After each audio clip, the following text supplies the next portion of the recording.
Medical কলেজের গণ্ডি ছাড়িয়ে থ্রেড কালচারের অভিযোগ এবার সাধারণ ডিগ্রি কলেজেও। বাঁকুড়ার সারদামণি মহাবিদ্যালয়ের ঘটনাকে ঘিরে তুমুল আলোড়ন গোটা এলাকায়। আরজি করের ঘটনার প্রতিবাদ কর্মসূচি এবং মিছিলে অংশ নেওয়া দুই ছাত্রীকে তার ক্লাস থেকে বের করে দেওয়ার অভিযোগ উঠল তৃণমূল নেতা তথা রাজ্যের প্রাক্তন মন্ত্রী বিভাগীয় প্রধান অধ্যাপক শ্যামল সাঁতরার বিরুদ্ধে, যা থ্রেড কালচারের নামান্তর বলছেন অনেকেই। বাঁকুড়ার সারদামণি মহাবিদ্যালয়ের এই ঘটনা প্রকাশ্যে আসতেই চরম অস্বস্তিতে শাসক দল তৃণমূল কংগ্রেস। আরজি করের ঘটনার প্রতিবাদে সারা রাজ্যের সঙ্গে প্রতিবাদে সামিল বাঁকুড়া জেলাও। ধারাবাহিক আন্দোলন চলছে সমাজের বিভিন্ন স্তরের মানুষের অংশগ্রহণে। অভিযুক্তদের দ্রুত গ্রেপ্তারি এবং দৃষ্টান্তমূলক শাস্তির দাবিতে বারবার সরব হয়েছে এই জেলার ছাত্রছাত্রী সহ সমাজের বিভিন্ন পেশার মানুষজন। এমনই প্রতিবাদ মিছিলে পথ হাঁটার অভিযোগে থার্ড সেমিস্টারের একজন এবং ফিফথ সেমিস্টারের দুই ছাত্রীকে তার ক্লাস থেকে বের করে দেওয়ার অভিযোগ উঠল বাঁকুড়ার সারদামণি মহাবিদ্যালয়ের ভূগোল বিভাগের প্রধান তৃণমূল নেতা রাজ্যের প্রাক্তন মন্ত্রী শ্যামল সাঁতরার বিরুদ্ধে। এই ঘটনার প্রতিবাদ জানিয়ে আজ সকাল থেকে কলেজ গেটের বাইরে অবস্থান কর্মসূচি শুরু করেছেন ছাত্রীদের একাংশ। শিক্ষা যেখানে গণতান্ত্রিক অধিকার, সেখানে একজন অধ্যাপক ঘটনাচক্রে একসময় যিনি রাজ্যের মন্ত্রী ছিলেন, তিনি এই ধরনের অগণতান্ত্রিক কাজ করেন কি করে, তা নিয়ে ইতিমধ্যেই প্রশ্ন উঠেছে। বিষয়টি সম্পর্কে কলেজের ভারপ্রাপ্ত অধ্যক্ষকে জানালেও তারা তাকে পাশে পাননি বলে ছাত্রীদের অভিযোগ।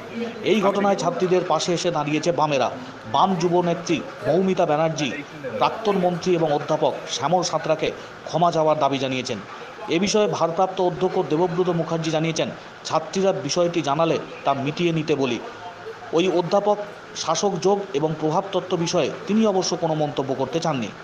বজায় থাকে, হ্যাঁ, সেটাই আমি চেষ্টা করবো, আপ্রাণ চেষ্টা করবো। এটা আন্নবাজার থেকে আমাকে বলেছে। মানুষের কোনো দাম আছে কি? আমি যখন চেয়ার থেকে নেমে যাবো তখন আমি পথের মানুষ, তখন আমার আর কোনো দাম থাকবে না। কিন্তু আমি যখন চেয়ারে বসে থাকবো তখন আমি হেড অফ দ্য ইনস্টিটিউশন।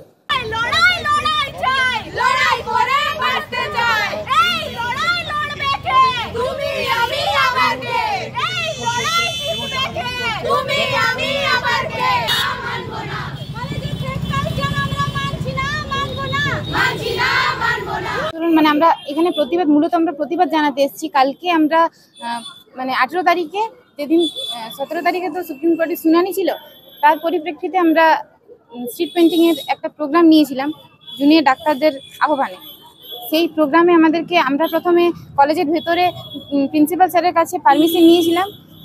তিনি প্রথমে মানে অ্যালাউ করেছিলেন জিনিসটা, তারপরে আবার বিভিন্ন প্রেসার আসার কারণে তিনি কলেজের ভেতরে করতে বারণ করেন, যার ফলে আমরা কলেজের বাইরে স্ট্রিট পেন্টিংটা করি। তার দুদিন পরে আমরা দেখি, যখন আমরা ক্লাসে যাই, সহপাঠী যখন আমরা ক্লাসে যাই, তখন রীতিমতো স্যার ক্লাসের মধ্যে ঢুকে মানে কোনো কিছু না বলে আমাদেরকে শুধু বলছেন যে তোমরা ক্লাস থেকে বেরিয়ে যাও। আমরা মানে প্রশ্ন তুলি যে আমরা কেন বেরোবো, আমাদের অপরাধটা কোথায়? তিনি কিন্তু বললেন যে তোমরা আন্দোলনে গিয়েছিলে, তোমরা ক্লাস থেকে বেরিয়ে যাও, আমার ক্লাস থেকে বেরিয়ে যাও। আমরা প্রশ্ন করেছিলাম যে আমরা যে আরজি করা ঘটনাটা নিয়ে প্রতিবাদ জানিয়েছি, এই যে আরজি করা ঘটনাটা ঘটেছে, এটা ন্যায় না অন্যায়? তিনি কিন্তু কোনো কথা শোনেননি। তিনি রীতিমতো বলে চলেছেন যে তোমরা ক্লাস থেকে বেরিয়ে যাও, আমার ক্লাস তোমরা করতে পারবে না। এই যে স্ট্রিট পেন্টিং, সেটা আপনারা দেখতে পাচ্ছেন। এই মুহূর্তে আমরা চাইছি যে স্যার যে আমাদেরকে ক্লাস থেকে বের করে দিয়েছেন, সেটা শুধুমাত্র আন্দোলনের জন্য। কিন্তু ব্যাপারটা হচ্ছে যে আপনারা সকলটাই শুনলেন যারা দুজন ভিকটিম তাদের মুখ থেকে, কিন্তু মূলত ব্যাপারটা যেটা হচ্ছে, এটা হওয়ার পর আমরা যেটা দেখলাম যে পুরো বিষয়টাকে একটা রাজনৈতিক রং দেওয়ার চেষ্টা করা হলো।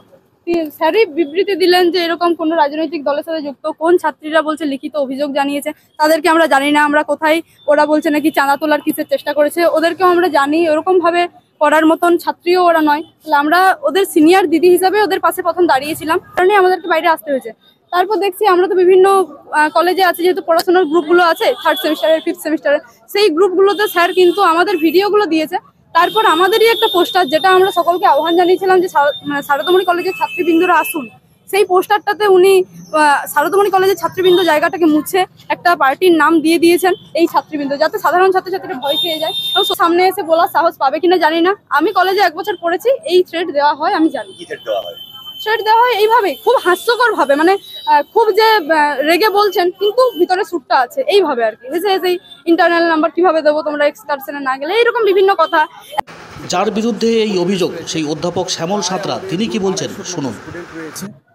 তারা যাতে ভালোভাবে ক্লাস করতে পারে, ক্লাসের মধ্যে রাজনীতি যাতে না হয়, পয়সা আদায় করা না হয়, তারা যাতে আন্দোলনে তাদেরকে জোর করে নিয়ে যাওয়া না হয়, তারই পরিবারে যারা অভিযোগ জানিয়েছিল তারা লিখিত আকারে আমার কাছে অভিযোগ এসেছে as a head of the department হিসাবে।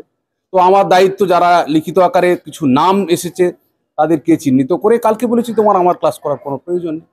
তোমরা যদি মনে করো যে এরকম পরিবেশ তৈরি করবে, একটা সুষ্ঠু ক্লাসরুমকে অস্থির করবে, সেটা করা সম্ভব নয়।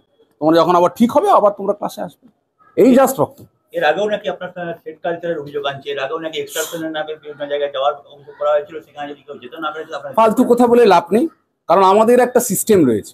হ্যাঁ, আমরা একটা নির্দিষ্ট পরিধির মধ্যে ডিপার্টমেন্ট চলে, একটা কলেজ যেমন চলে, তার কতগুলো রুলস অ্যান্ড রেগুলেশন আছে, সেগুলো স্টুডেন্টরা অবশ্যই তাদেরকে মেনে চলে, বরাবর মেনে আসছে দীর্ঘদিন ধরে। আজকে 50 বছরের কলেজ এটা, সুতরাং একদিনের ব্যাপার নয়। আর আমি একদিন আসিনি, সুতরাং এখানে একটা সিস্টেম রয়েছে। প্রত্যেক ছাত্রছাত্রীদের আপনারা জিজ্ঞাসা করুন। ছাত্রছাত্রীদের কাছে জানবো না, অভিযোগটা আপনার বিরুদ্ধে সরাসরি যে আপনি থ্রেট করছেন, আপনি ক্লাসে ঢুকতে দিচ্ছেন, আপনি কি পারেন দুজন ছাত্রীকে এভাবে বাইরে বের করে কোনো রকম ভাবে ইয়ে নয়, সারা বিদেশ যেখানে, সারা বিশ্ব যেখানে এটাকে নিয়ে তোলপাড় হচ্ছে, আপনার কি করে এই স্পর্ধাটা হয় আপনার? না না, কোনো রকম ভাবে কাউকে ইয়ে করা হয়নি, বলা হয়েছে কোনো রকম কোনো কথা। আপনারা নিজেরা বলুন, আপনারা যখন নিজেরাই বলতে চাইছেন, প্রশ্ন করছেন, আপনারা উত্তর দেন। ঠিক আছে, উত্তরটা না, না, এই স্পর্ধাটা কি হয়? ঠিক আছে, আপনারা নিজেরা উত্তর দেন। একটা কলেজ এভাবে থ্রেট কালচার করা যায় নাকি? আপনি পারেন নাকি থ্রেট করতে এভাবে ছাত্রীদের?